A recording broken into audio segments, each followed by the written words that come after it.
I think that you are all doing really well with Photoshop. So this is Photoshop exercise 8, and this is our rendering our conference room. So once again, you can bring in an image of that finished conference room if you wanted to. If there was an image from a magazine or something that you collected online that you want to bring in here, you can do that and pull out all of the colors. So like we normally begin, we're on 17 by 11. We placed in the image. The image had a little bit of a watermark left on it, so when I brought it in, I rasterized it and I went to Image, Adjustments, and I brightened it, and that got rid of some of those watermarks. And so now we have this really nice vector drawing, and you can tell that it's a vector drawing because it has these really smooth and fluid lines.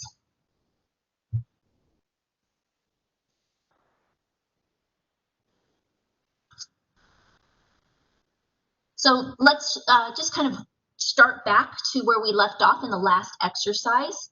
And beginning with page 1, we're going to bring in the brick. So in this example, there has a nice border around the image. We could delete the wall here and then bring in the image. So let's just do it just to do something different this time. So I brought in my conference room template. You can see it on the layers panel. Above it, you can see I duplicated layer to make a copy of it, and that's the layer I'm going to go to. Use the magic wand to click this area to receive a brick wall, and I'm going to hit, I want it to be on the top one, on the copy layer. Make sure you're on the copy layer. Hit delete on your keyboard. It looks like nothing has happened, but we know from prior experience that if I turned off the layers below it, that we have, in fact, put a hole in that layer. Control D to deselect.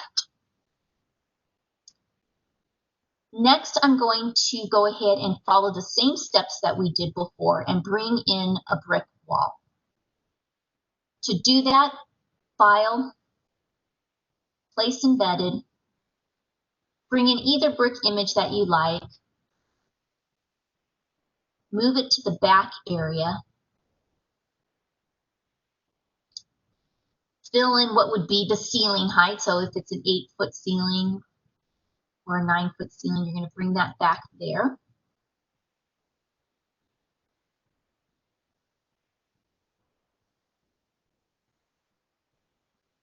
I'm gauging it. So what you just saw me do is my eye followed here, and then my eye followed this line down to see where they would intersect behind the chair, which is right about there. And I'm bringing that in.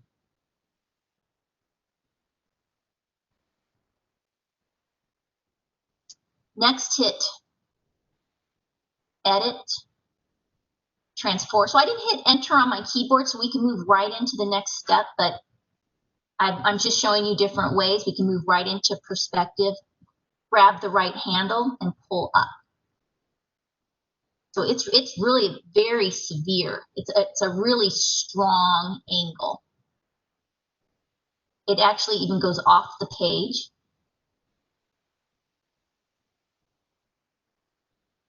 I'm on the brick layer still. Edit, Transform, Perspective, way up there. There it is. And hit Enter on your keyboard.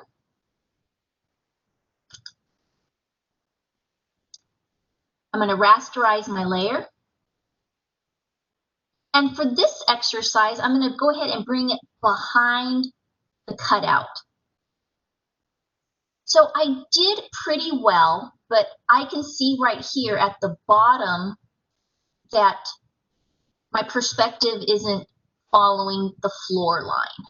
So if you can see that, my perspective isn't following the floor line. So I'm going to have to use the Skew tool or the perspective tool to see if I can fix that. First, let's start with perspective.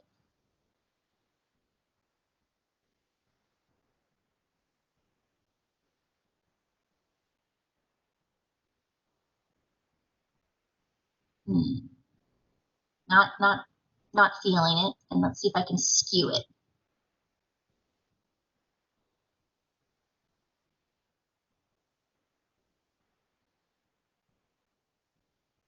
Much better. So I'm trying to get the grout lines.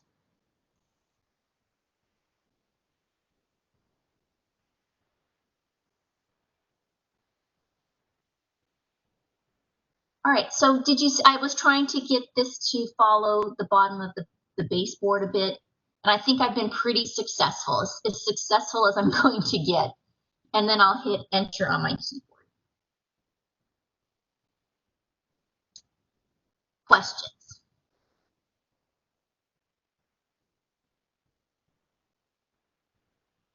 The ceiling, to add a wood ceiling is really difficult. So for those of you who want to just put some concrete or some color up there, please do that. But I'm going to try to show you how to put some wood on the ceiling. But the first thing I want you to look at is that this is not a one-point perspective, that the back walls angle to somewhere off the page. So it is really challenging to put a wood ceiling in, but I will give it a try. So I think you can see in my example at the top of page 1 that I just put concrete up there. And to do that, you know, we select,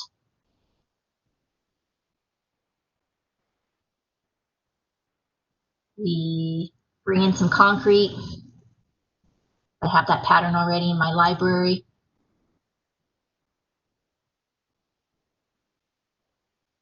I don't. But even just to add a gray color is pretty straightforward.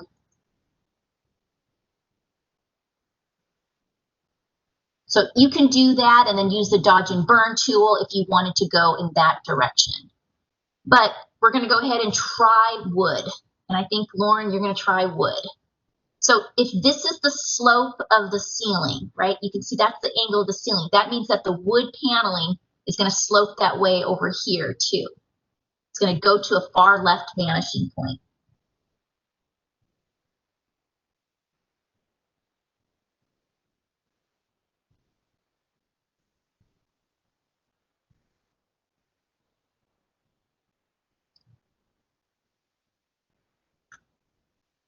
So do you see what I'm doing? And should I try making a cutout? I think I will. I'm going to go back to my conference room template. I'm going to try to put a cutout in there.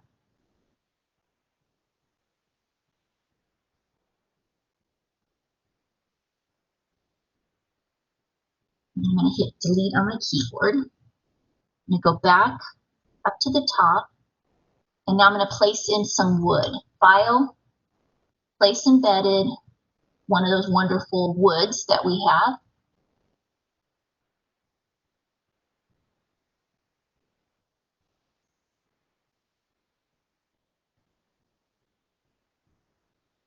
We had the examples from last week.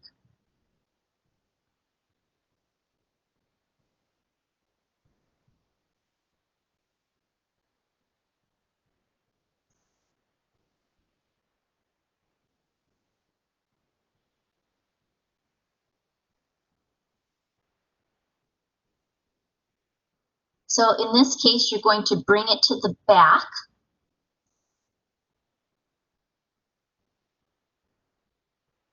Or to the top. Let me bring it to the top. And now let's try to edit transform. This is not easy. Let's try first with perspective.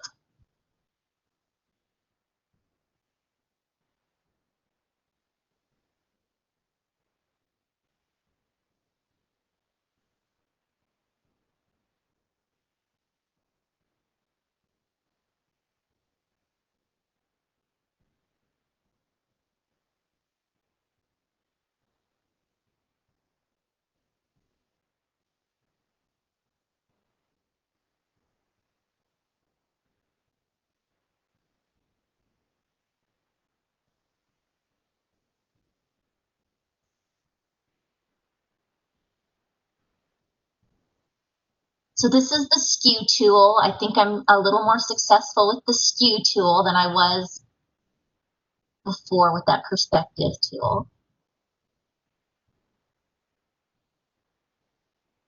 And just to see how it's looking, I'm going to hit Enter on my keyboard.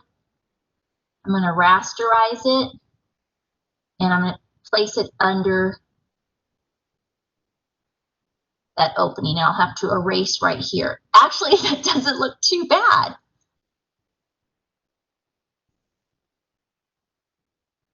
So I am on the wood only, so I'm not going to be erasing any of my brick. I'm holding my Shift key down to click 2 points. So I'm clicking with the eraser tool. I'm holding the Shift key down. I'm clicking on the second point, and then I can go back in and erase the ceiling.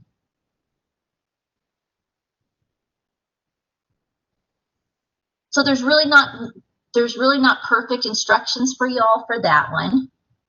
I did find that the Skew tool was working a little better. I do feel like it's following the slope of the perspective. I do feel like this should probably come up a little bit.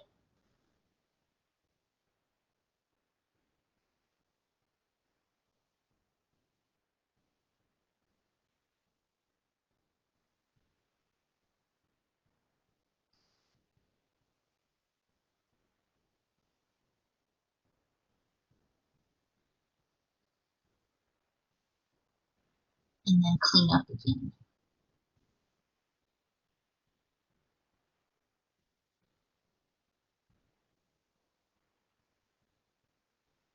Questions, Lauren? That was the Skew and practice. No, that looks good. And then clean up. So we are on the next tool. So we've done perspective, we've done edit, transform, skew, and we've done edit, transform, perspective, scale, rotate. And so now let's try to put a little bit of fabric here and warp it around this chair.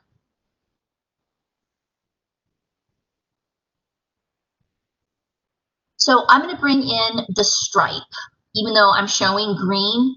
I'm just going to bring in the stripe fabric so that you can see me warping around it. So the warp tool, edit, place embedded, file, place embedded. Go back to my folder.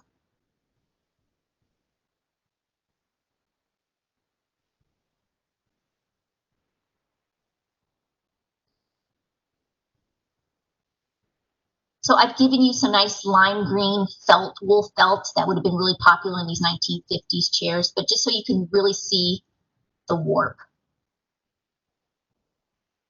I'm placing it here. I'm placing it. It's going to go around my chair. I'm going to hit Enter for now because I want to rasterize the layer and I want to bring down the opacity so that I can see the underlying drawing. So we could have just put the pattern inside of it, which we did on the last exercise. But if you want to make it have the suggestion of it kind of moving around this bowl area, let's give it a try. That's the warp tool. Edit, transform, and warp. And again, this is a playing around exercise.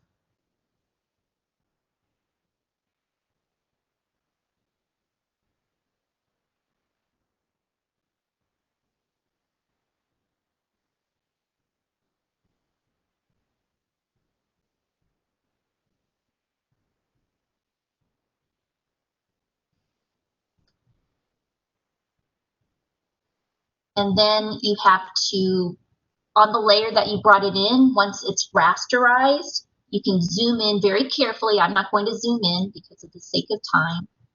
You go in and you erase. designers.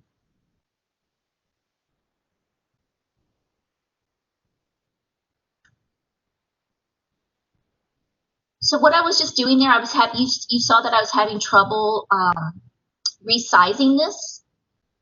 I just had that little crossbar. That was because, and this is very common, that was because accidentally I hit the cap lock, and so that's what was happening.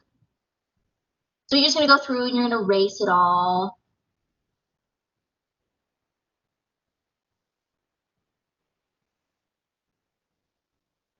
Be nice and careful, don't like me.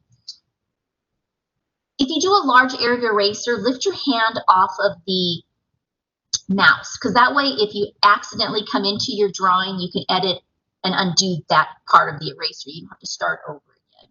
So often lift your hands off of the mouse while you're erasing. That way if you mess up, you can go back and fix it.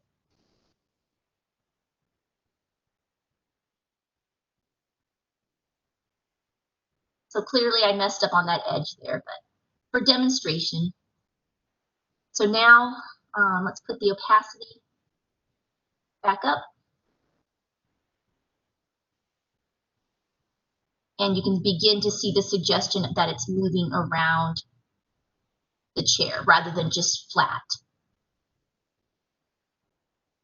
So the warp tool is used by fashion designers a lot when they're putting in their textiles and they want the textiles to be nice and draping rather than just looking like a cookie cutter. So they use that a lot, and so do we as interior designers. Remember the dodge tool? So I'm on that layer that I brought in the stripe. You can dodge and burn. So if I want to make it darker towards the back of the chair, I can. And now that's really starting to get the effect that it's turning. I can use the dodge at the top of the chair. The light's hitting it.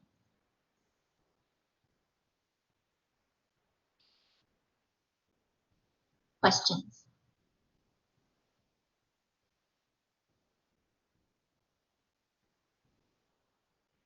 You're going to bring in the city view.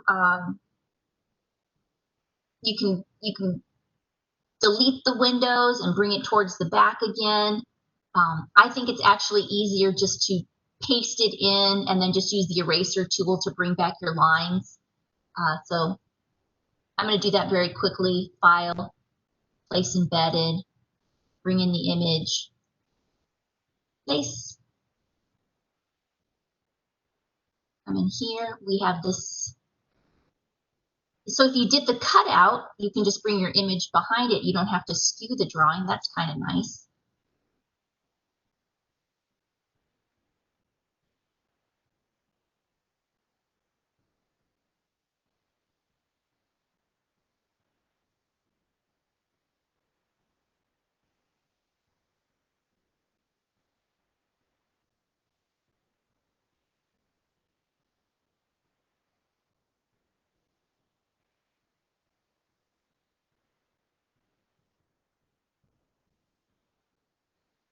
So you can bring in your drawing and then erase, rasterize and erase. You can do the cutouts and put the view behind. I've shown you, several different ways to do this. I'm sure my instructions are showing you the easiest way. So let's see. I'm having you copy and paste it in. I'm having you scale and move. I'm having you play with the transparency and then erase. So I'm having you do this. I'm having you do edit, transform, scale. I'm not having you skew. I'm just having you bring it in, hit enter.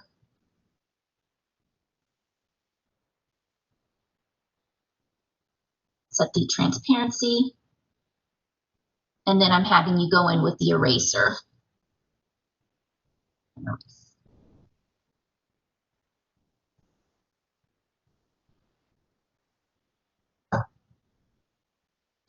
So that's how I'm having you do that.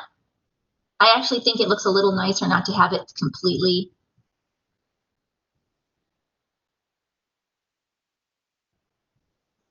Lauren, did you get what I'm saying to draw a straight line? So if you want to do a straight line and you're erasing, you hold the shift key down while you drag. So that gets you a nice straight line. Yes. If it's an angle, you click on one point and then you click on the next point. You can make that eraser smaller and then bring back your windows. Clearly I messed up a little over there, but that's good too. So that's the view.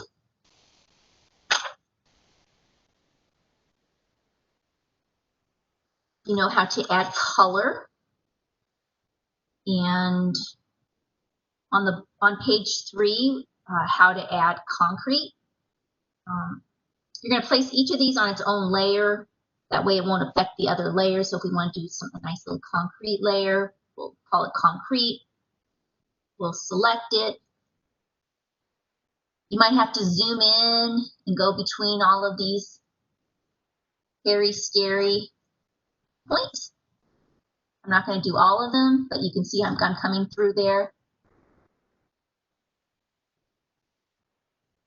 You're going to take some time and come through here and highlight your area. You don't have to do the entire thing at once. And then you're going to come in and bring in concrete or gray carpet, whatever you want to do. And then you're going to do some dodging and burning. You could bring in that tile from last week if you want it to be tile. We've gone over this before. File, new, file open. It's that time. Here's concrete. Let's just bring in some concrete. Put it in the bank, in the library. Seamless concrete. One has more texture, one is more smooth. This is the one with more texture, so probably put in the smoother one. Tab back to your drawing, and then you can brush in or drop in the pattern. And then use the dodge and burn tool, which we've gone over.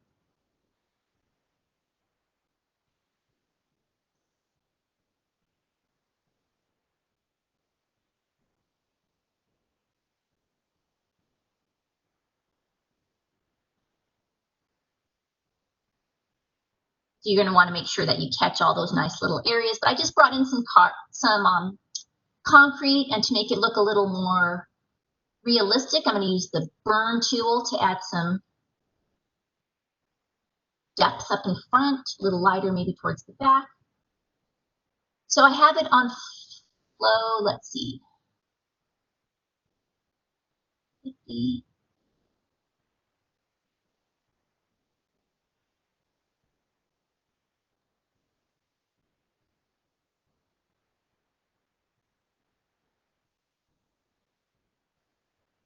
Under the chairs, under the table, it'll be a little darker.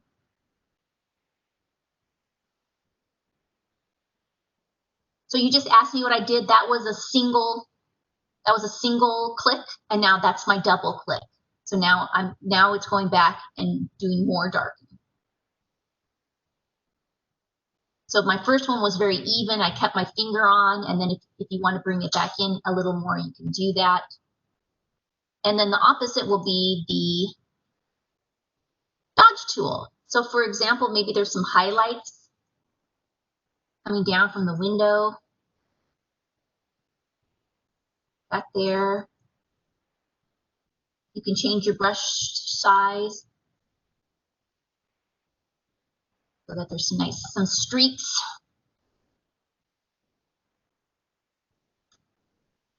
Maybe it starts looking a little like a sheen on it, on your concrete.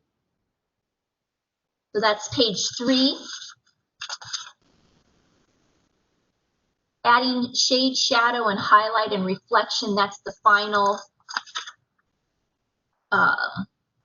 detailing. So when you come through, just think about this is your light source. And then we'll think about kind of what we want to do with some of these pendants and lights up here. But so this is your main light source. So this wall, if this is an actual wall and not just more glass, this will be darker than this wall, even if it's the same color.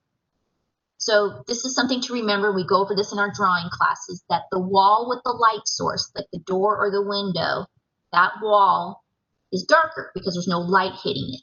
The light will hit this wall, it'll be a little lighter, and then you'll have a shadow on this side. So really thinking about shade and shadow, looking at our examples to really pick some of those out. And then to add, I'll add just some colors quickly here.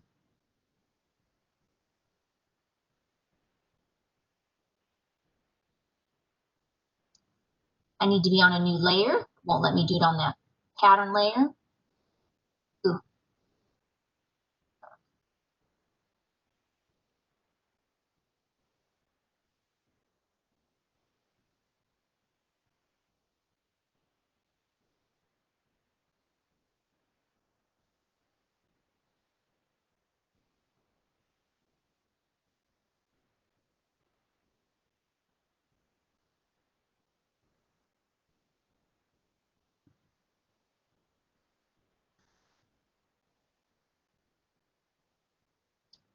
On page 4, trying to, again, think about perspective. So here's a vanishing point. The line would come down here. This line comes down here. So our vanishing point is somewhere right around here. So thinking about if we're placing a piece of art there. So we'll put the piece of art in.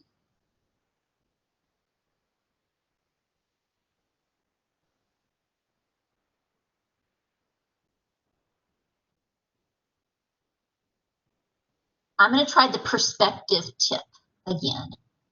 I want it to be about this long on this side, and then I'm going to go edit, transform, and try perspective by just lifting that side handle. Not great.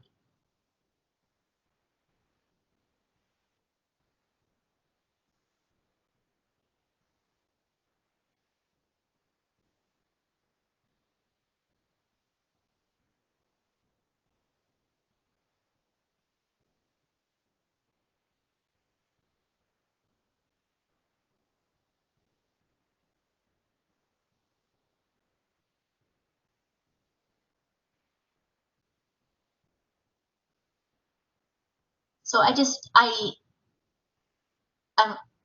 wanted to kind of make sure it follows the line here and follows the line down here on the cabinet. So vertical lines remain vertical, so that needs to stay vertical. That needs to stay vertical. This should kind of mimic what's happening here and here. So I'm going to try to skew it again. Like that needs to come up.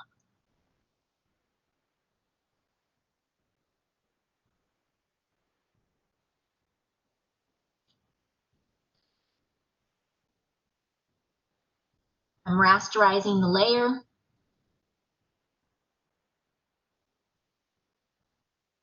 And just kind of something to point out is, like, if you feel like these aren't getting nice and vertical and plumb, then I usually just grab the eraser tool at 100%, hold the shift key down, just drag. A nice straight line. It almost looks like there's an edge on that side. Add some shadowing around the edge.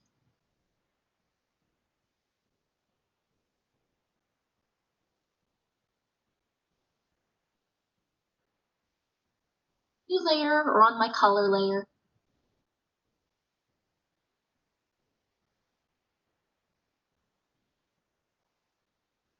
I have the eraser, that's why it wasn't working. So brush, gray, shift key down.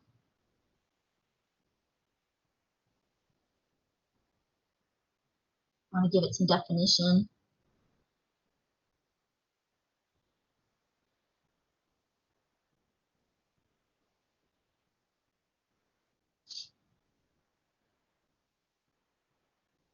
So what about lights? So I feel that students like enjoyed how I showed you how to kind of put those light sources in, but I don't feel that you were doing it right. So I'm just going to pause for a second and just clean up the pendants.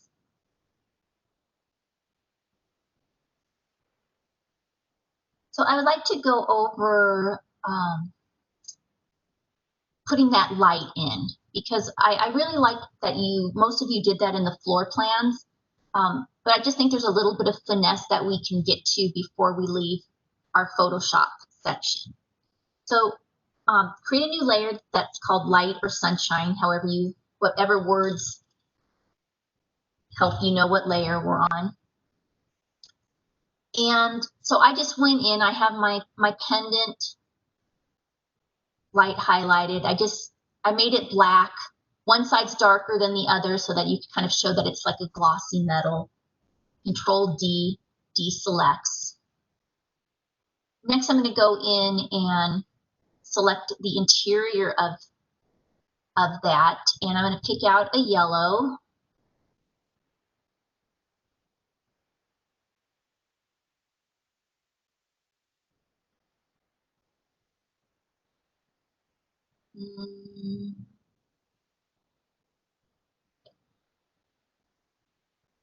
And I'm going to go in with my brush tool, and towards the bulb, it's darker, like where the light bulb is up here, and then it gets lighter around the edges. So I just put in a bit of a light source there so that the glow of the light bulb you would see. So what I wanted to show you is kind of what I felt was not working with your light. So I'm going to do the can lights first, and I'm just going to make the glow white. So all of you did use the lasso tool, and the lasso tool is great. So there's going to be a light spread that comes down, right? There's going to be a light spread that comes down.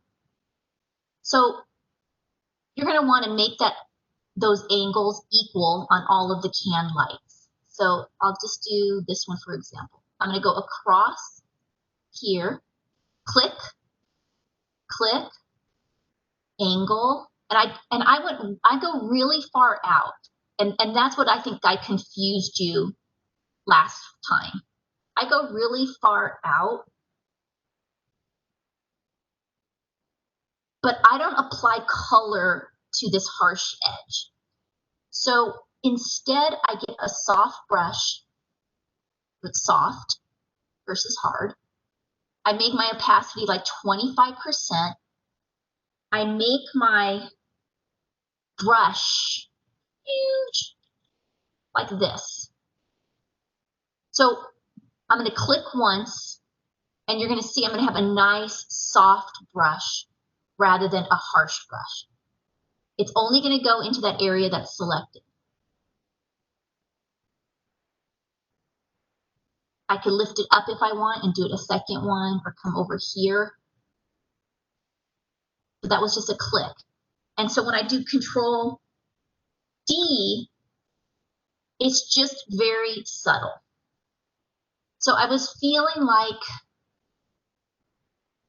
there were these harsh lines from the poly tool at the bottom. It's okay on the sides, but it really doesn't look good because that's just not how light works. So the beam gets smaller and the spread spreads as it hits the ground. And that's why, you know, when we start looking at Photoshop photos and observing, there's going to be a nice glow where that spotlight hits the carpet. So I'll do another one. And you could, if you find that you put too much, you know, pigment on, then change the opacity. Look, it's going away. Like I'm dimming the lights. I'm dimming the lights. I'm dimming the lights. Or you can erase it a little bit, etc. So let's try that again. And what starts looking really beautiful is when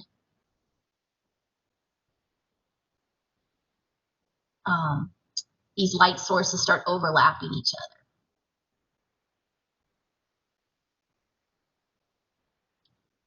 for example, here in the back.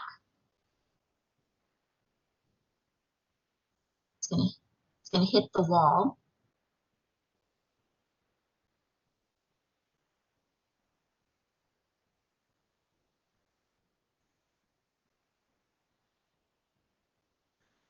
And then they start overlapping each other a little bit. So just a suggestion of that lights are on is fine. No overdoing it. It looks like if I select multiply, they just, I made them so faint that they just go away. So if you did it really intense. So here's the angle of the lamp, the shade.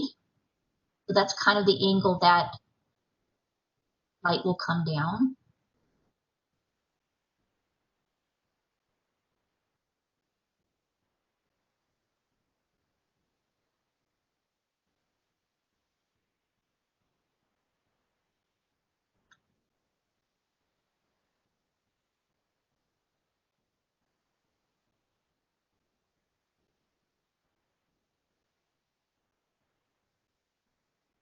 That is the instructions. And much more detailed and beautiful in my instructions. So the last page 6 and 7 talk about filters. So I'm just going to go ahead, and what you should do is you should save this as a Photoshop drawing, but then you're going to want to go File, Save As, a Conference Room with Filters, or Conference Room to Flatten. So save it once as a Photoshop drawing so that you can go back and play around with it. But then when you're all done, save it again as Conference Room to Flatten. And you're going to flatten that image. And I wanted you to be introduced to filters.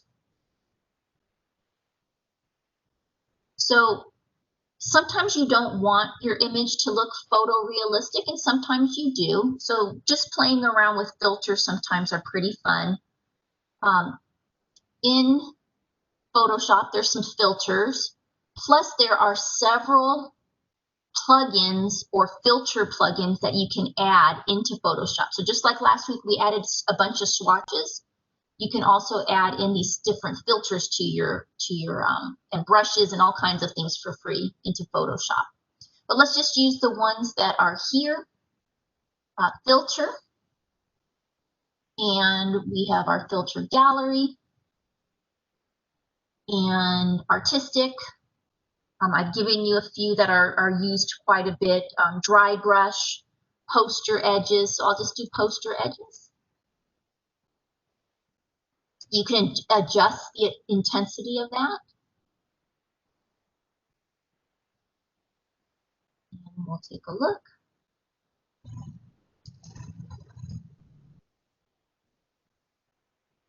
And you can see now this has like a different kind of illustrated poster effect. And so I've given you some different Photoshop filters that are really popular. Like you can even turn this into a nice graphic pen or pencil drawing, and your clients think that we're also great at drawing. That always is nice. And then on the bottom of page 6, I give you 2 resources, photosketcher.com and getpaint.net. So I have found that in SketchUp, in Chief Architect, and in Photoshop, I do not like any of their watercolor effects. So I use Photosketcher and getpaint.net for different pen and watercolor effects, and I just think they're really beautiful. So those are free. You can get those apps, and then you can bring in all of these images once you save them as a JPEG. Bring them in and have a fun time with that. So I'm going to turn that off, but I wanted to tell Lauren something quick. Also, you can layer drawings on top of each other. So if you had a line drawing, you can then place that same line drawing right on top of another one. So if I had this same line drawing, for example, I could bring it in, put it right on top, the same size, and then hit multiply, and you can bring in a new line drawing on top of like a watercolor effect or something. So I combined effects a lot, and we will do that at the end of the semester. So I'm not forgetting about that. We will do that at the end of the semester. When we say putting it all together,